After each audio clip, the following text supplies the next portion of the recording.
Good afternoon.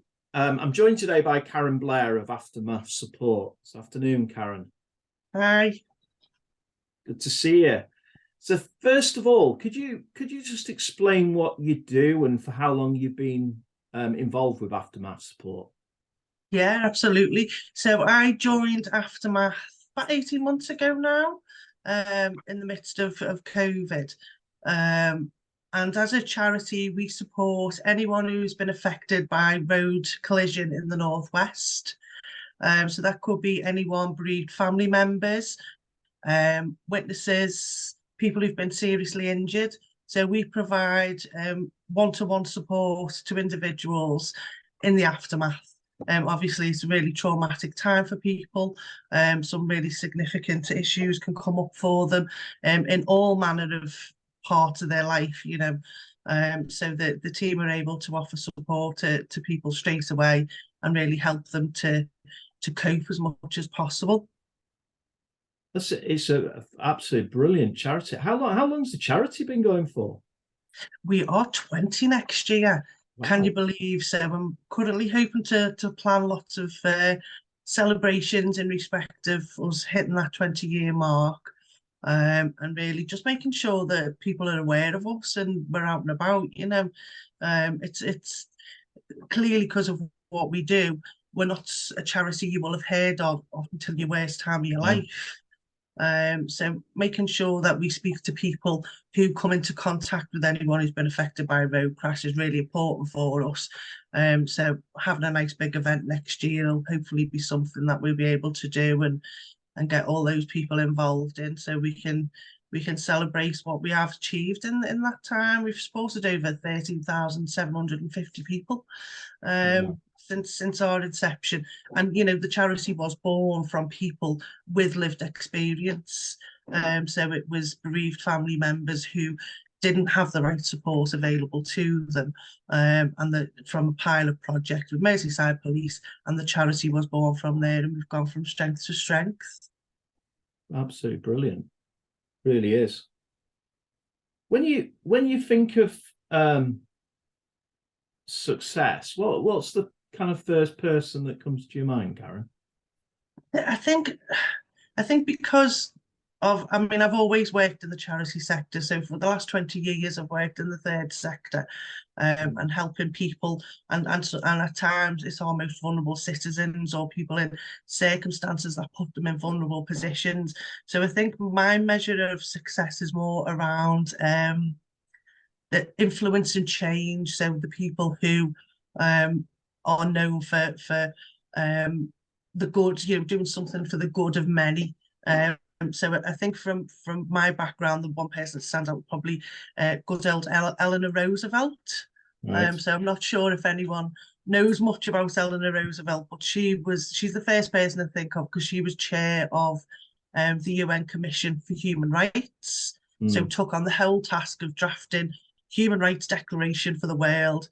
And that was in the 1940s. Can you even imagine the passion and dedication and determination she must have had for equal rights at that time in our history? So that influence and change for the good, I think, has to go to her. That's wonderful. That's wonderful. And I know you joined. Did you join just after COVID? Obviously, as a world, we've gone through COVID recently. What It was in the midst. in the mid, what So Yeah, what sort of changes did you see within your business? I mean, it was challenging time, as it was for everybody. But being in direct support services, you're used to seeing individuals on a one-to-one basis and face-to-face, and that had to stop. And not only sort of coming into this role, but also in my previous role, trying to manage that and being able to deliver our service to individuals at a time when we couldn't see them, and we couldn't meet with them. And a lot of people, they didn't have digital connection, things like that. And we've always looked at a way, because obviously working in that way and going out and about on your daily business, Mm. going out to see people from one appointment to the next can take up an awful lot of time. And we've always looked for efficiencies on time in the sector, you know, because if we can be efficient with our time, we can see more people, we can help more people. So I think COVID really helped us see that actually we could find that balance between seeing people face to face who really needed that and who really wanted that, but also being able to support people in other ways over the phone, digital, etc., who were happy to be supported in that way. So I think we really found that balance during COVID, which, you know, for support services is good, because then we've got those efficiencies on time and being able to see more people. But it's now good to have that face-to-face back, because it's so important in what you do. Absolutely, yeah, very much so, very much so. In your career, and obviously since you've joined Aftermath, what would you say your biggest learning's been in business? I think for what we do, the biggest learning has been keeping grounded and continuing to be part of the team. So I started when I was a volunteer, and over the years, I'm sort of my own career has developed, if you like, and I've moved into management roles and leading teams, and now being the chief exec of Aftermath. But when I started with Aftermath, I took on some casework, as we call it, and worked with individuals so that I could thoroughly understand what it is, A, the team go through in a day's work, and B, what the experience was of people who were using our service. So my biggest learning is that you always must be part of the team, and that includes rolling your sleeves up and getting stuck in, you know, so you can understand the experience of your staff team and the people who look for your support. That's great advice. And I know you're looking to grow the support that you offer. So what are your aspirations really over the next 5 years, Karen? It's definitely an area of growth. You know, we'd love not to be needed because of what we do. We support people after a road traffic collision. We'd love there to be none of those, and people not need our support, but sadly they do. So looking to make sure that we have that growth, that anyone in the area in the Northwest is able to have access to our service, and we're able to provide them the help and support that we do. And that includes financial stability. You know, as a charity, it's always a position we're in where you know, we want to be financially stable, so that we can provide, because we are free at the point of service. So people who access our service don't pay for it. But obviously we have to have funding behind us to be able to employ staff and on all the resources that you need. So it is a challenge, but you know, it's finding those funders and those grants that can give us their backing. You know, there's always important issues going on in society, which makes it even more of a challenge. So, you know, the current context is cost of living at the moment. So a lot of grant funders and philanthropists are looking at funding charities that are working around the cost of living. So, you know, we do have those challenges in terms of what we're doing as well. But, you know, neither of the issues discriminate, do they? Cost of living doesn't discriminate, and neither does road crash. So, you know, it can affect anyone at any time. So it's always a struggle. People really don't want to think about what can happen to them, you know. And of course, it's such a large area that you're supporting as well. Yeah, absolutely. We work primarily, I mean, we work across the Northwest. The main bulk of support we provide is in Merseyside, and that's because we're the named support provider for Merseyside Police's road policing. So for anyone who's been killed or seriously injured, they will get the offer of our support. But we want to make sure that we can offer that right across the region, because only victims of crime on the roads are entitled to victim support.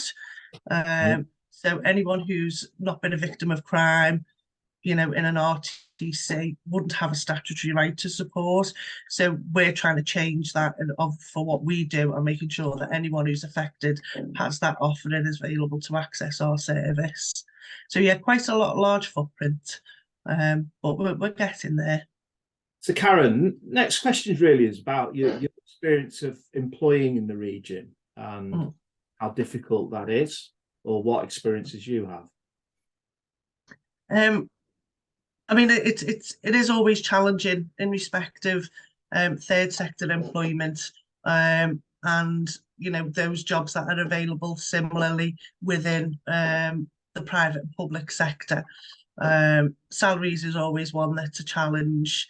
The things like, especially now at a time, cost of living crisis, inflationary increases, and all those things, charities tend to have contracts in place, commission contracts in place, and there's no uplift, etc. on those. But at the end of the day, in terms of the people who do the jobs in the third sector, we tend not to be in it for the money. And it tends to be something, I've been a trainer for many, many years, and was always in a position of letting people know, we can't teach people what it takes in here to be able to help somebody and support somebody. It's just something that's inbuilt in people that work in charities and in the third sector. To be able to offer that helping hand to people. We can teach people systems and processes, etc., but we can't teach what it takes in here. And there's plenty of those people around that have got that need to be able to help people, And typically of your experience within the third sector, what percentage would you say are volunteers and what percentage are paid employees? It's a really hard one to answer, because each of us is different in respect of what it is that we do. Some charities will work with, or will be volunteer led, and the majority of their workforce will be volunteers. And some, I mean, for us, having volunteers is really important. But similarly, people that we support want to make sure that there is someone there for them at the end of the phone or contact when they need us to be. So we're currently finding lots of different opportunities for volunteers. I think the split probably 70-30 maybe. Maybe there's probably a volunteer or two for in most organisations at the very least. And that's where most of us started, if I'm honest. And I know I started as a volunteer many, many moons ago in the fabulous Whittle Mind. And many of my sector colleagues in leadership roles all started in volunteer positions. So yeah, it's definitely a necessity, definitely valued in the sector, and definitely needed. Okay, understand. Thank you. And final question, really, if that wonderful time machine comes in and you can go back in time, well, what would you tell your 18-year-old self now with what you've learned over your career? How long have I got? As long as you want. I know. Do you know what? I'd tell myself to hold on to my hat. I've got absolutely no idea what's coming, and it's gonna blow your mind. I couldn't begin to have imagined at 18 where it'd be at 51. Absolutely couldn't. And I never for one minute imagined it would be where I am. But yeah, hold on to your hat, because you've got a cracking few years coming, and I've enjoyed every minute of it, So enjoy the ride. Absolutely. Enjoy the ride. Hold on to your hat, it'll blow your mind, but enjoy it. Oh, great piece of advice.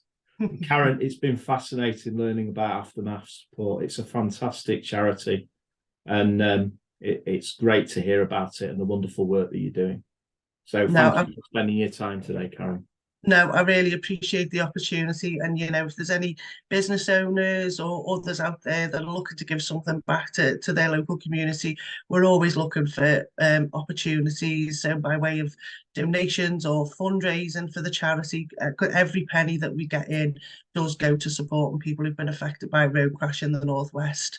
And even volunteering their time. We're looking for trustees at the moment for the charity, and people with backgrounds in HR, management, marketing, social media, all that good stuff. So yeah, if anybody, my details are all over LinkedIn. If anybody wants to contact me to discuss that further, that would be great. That's great. We'll make sure that goes out with the video. Absolutely. Oh, Brilliant. brilliant. Thank you so much for the Thanks. opportunity, Mark. Thank you, Karen.